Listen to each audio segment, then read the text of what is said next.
This is San Diego News Daily.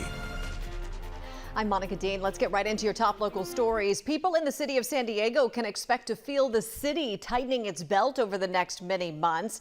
That looks like it may take the form of cuts to libraries and parks and rec hours and some homelessness services. The mayor presented his draft budget today, and NBC7 political reporter Joey Safchik tells us what could be on the chopping block come June.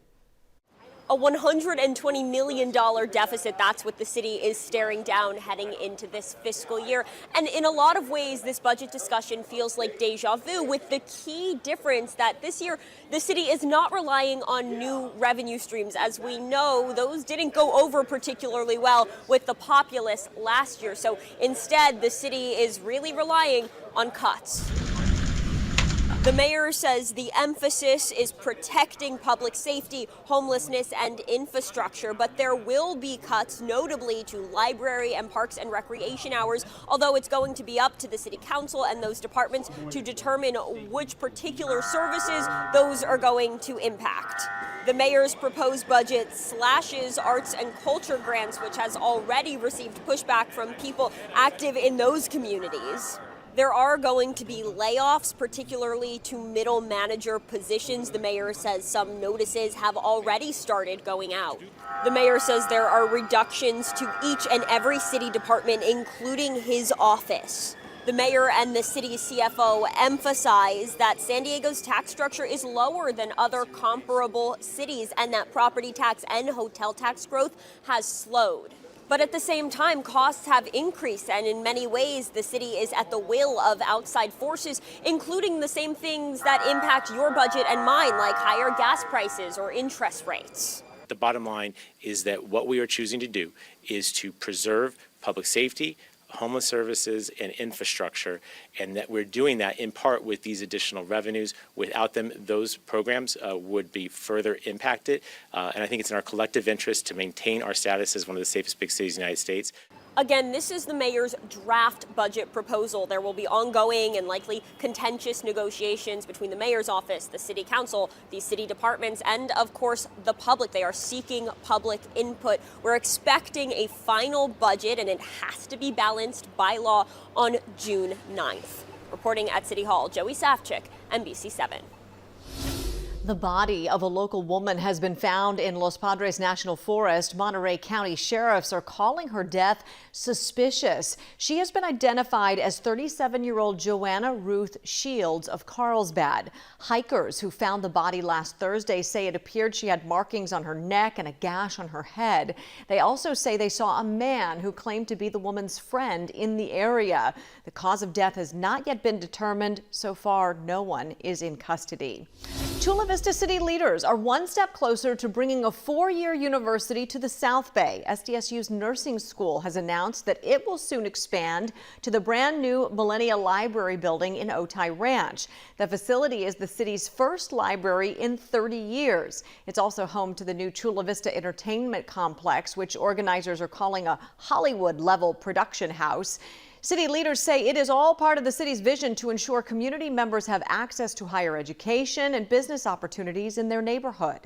By this happening, this is the first step, and I think once they see how successful we're going to be with San Diego State, that's going to open the door for so many other universities and colleges. Last year, State Assemblyman David Alvarez authored a bill that established a task force charged with getting the ball rolling on a 4-year university there in the South Bay. They'll have their first meeting by July 1st and will need to submit findings by the summer of 2027. Chief Meteorologist Sheena Parveen joins us now with a look at your Wednesday forecast. Hi, Sheena.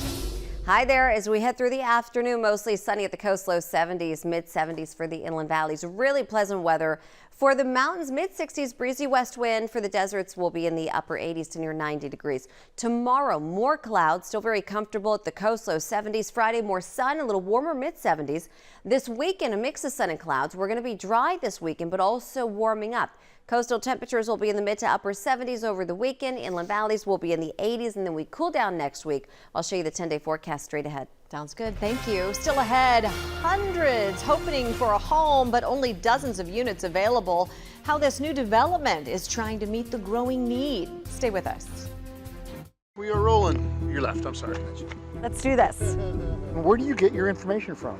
Well, definitely start with the local news. The reason why I love listening to local news like NBC, they give the facts. California families could feel They have a genuine interest, first as people and second as a news team. Because this is their community too. Sometimes the news isn't always fun. Bringing it to us every day in good and bad times is something that we rely on. Nice to have you with us. This is San Diego News Daily. I'm Monica Dean. Welcome back. A brand new affordable housing building is now open in City Heights. It has 73 units and more than half of them are 3 or 4 bedrooms. NBC7's Nicole Gomez got a sneak peek of the historic landmark before the grand opening tonight. The Peralta sits on the corner of El Cajon Boulevard and Fairmont, and it actually preserves the 1948 Art Deco style. This building was the Superior Furniture Company building. Now it'll house hundreds of low-income tenants with rents designed to serve households earning between 30% and 60% of the area median income. There are 73 units total, including 45 larger 3 and 4 bedroom apartments. The Peralta has a community room, a courtyard with barbecues and play structures for kids, as well as a 3rd floor roof deck for gatherings. The complex costs around $70 million and was funded through a mix of private, public, and philanthropic resources. The developer, Wakeland Housing, says the most important feature, though, is the amount of larger units, which have already been leased out. For City Heights, the need for large family units was one of the most substantial things that we've heard about since we've been working in this community. There are a number of families here who are living intergenerationally or just have larger families. And the availability of those particular housing resources here in this community and in San Diego in general, particularly ones that are affordable, is really, really low. There are 3,000 people on the waiting list for this apartment complex, and leasing from here on out will be done through a lottery system. Reporting from City Heights, Nicole Gomez, NBC7.